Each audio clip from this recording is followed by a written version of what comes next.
Tonight, we travel north, far into the frozen reaches of Alaska. The year is 1925. Winter holds the land in an icy grip. Snow drifts towers against the buildings of a small, isolated town. And the sea is locked tightly with the ice, cutting off all hope of a ship's arrival. Nome, a remote community at the edge of the Bering Sea. It is here that a deadly illness begins to spread. An illness that threatens the children of the town and that demands a cure from hundreds of miles away. This is the story of the Serum Run to Nome, sometimes called the Great Race of Mercy. A relay across several hundred miles of frozen wilderness, where teams of men and dogs brave blizzards, rivers, and bitter cold to carry a fragile vial of medicine. As we begin, close your eyes, take a deep breath, and imagine the hush of a snowy night in Alaska. The sound of the wind against wooden walls and the distant howling of sled dogs wanting to run. It was January of 1925. Nome was home to about 1,400 people. They were a mix of native Alaskans, gold miners, and their families. It was a place already accustomed to isolation. Once the Bering Sea froze, ships could not even enter the harbor. Supplies were limited, and news from the outside world traveled slowly. But when the illness appeared, the isolation became deadly. Diphtheria, a bacterial infection, highly contagious and often fatal for young children. The town's only doctor, Curtis Welch, examined his patients with growing alarm. By late January, several children had already died, and many more were showing symptoms. There was only one treatment, antitoxin serum, but Nome, unfortunately, had none left. The closest supply was in Anchorage, over 670 miles away. The airplanes of the time were very unreliable, their engines failing in extreme cold. Ships could not cut through the ice. The telegraph wires crackled with desperate messages. The serum must come, or the epidemic will spread. Officials in Alaska and Washington weighed the options. There seemed only one possible solution: send the serum by train to Nonana, and from there, relay it by dog sled to Nome. The distance was vast, the terrain unforgiving. Temperatures could plunge to minus 60 degrees Fahrenheit, with winds strong enough to tear through fur clothing. But the mushers, the dog sled drivers, volunteered without hesitation. They were men hardened by the trail, used to weeks in the wilderness. Their teams of huskies and malamutes were bred for endurance and strength. Together, however, they would form a living chain across the wilderness, passing the precious serum from hand to hand, sled to sled. 20 mushers, over 100 different dogs, and one fragile package of glass vials. The race was set to begin.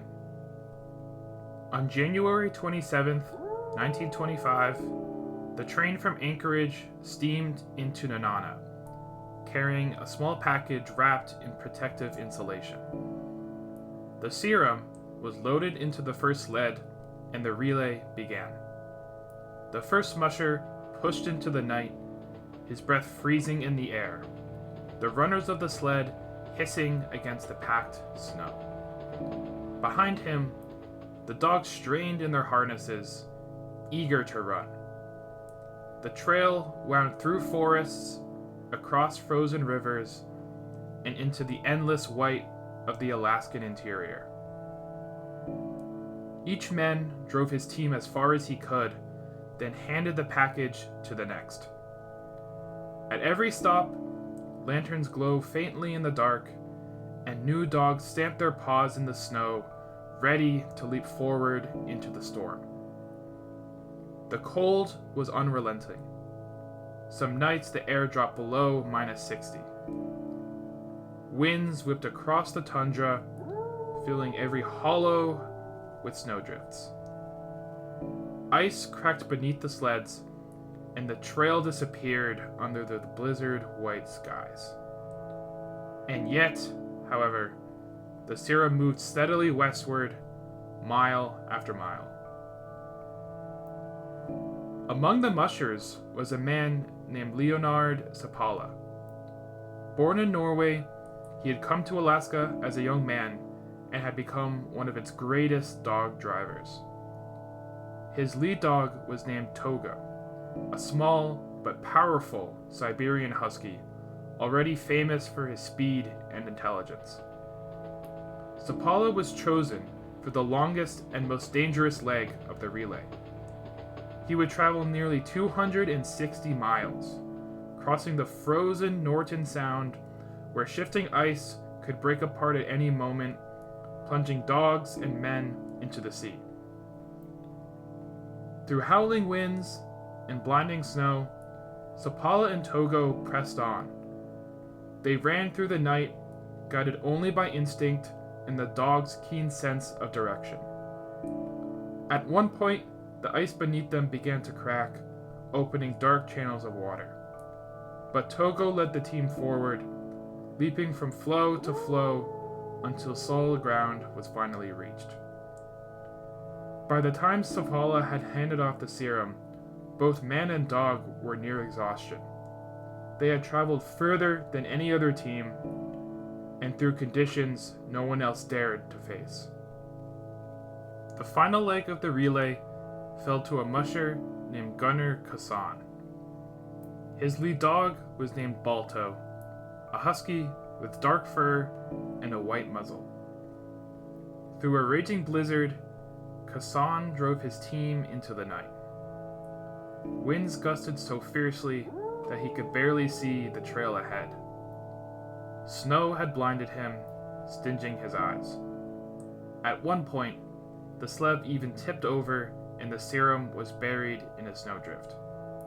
With his freezing hands, Kassan dug frantically until he had found it again. On dawn on February 2nd, 1925, the exhausted team had finally reached Nome. The serum was just delivered in time. The epidemic was finally contained.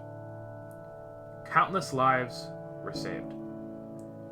News had spread quickly. Balto was hailed as a hero, his name celebrated in newspapers across America.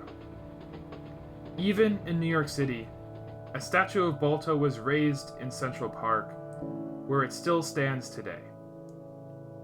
But among the mushers, it was remembered that Togo had led the longest, most dangerous journey. Both dogs became legends in their own way, symbols of courage, endurance, and the bond between humans and animals. The serum run of 1925 has been remembered as one of the greatest feats of teamwork in Alaskan history. Mushers and their dogs had covered 674 miles in just 5.5 days, through temperatures that froze metal to skin and winds that could drive a man to his knees. The story inspired generations, reminding people of what determination, cooperation, and trust can achieve. In later years, the serum run would be celebrated in books, films, and the annual Iditarod Trail Sled Dog Race, which retraces parts of the route. And in Nome, the memory of those desperate days in 1925 still lives on. When the town was saved not by machines or armies, but by the endurance of sled dogs and the men who guide them. The Great Race of Mercy was more than just a relay. It was a testament to the resilience of the human spirit and the loyalty of our animals who ran until their paws bled on the ice. As you drift to sleep tonight, imagine the crunch of snow beneath sled runners, the soft panting of huskies, their fur dusted with frost, the glow of lanterns shining through a thick storm. And at the end of the trail, the lights of a small town waiting in hope. And so tomorrow night, another story from history.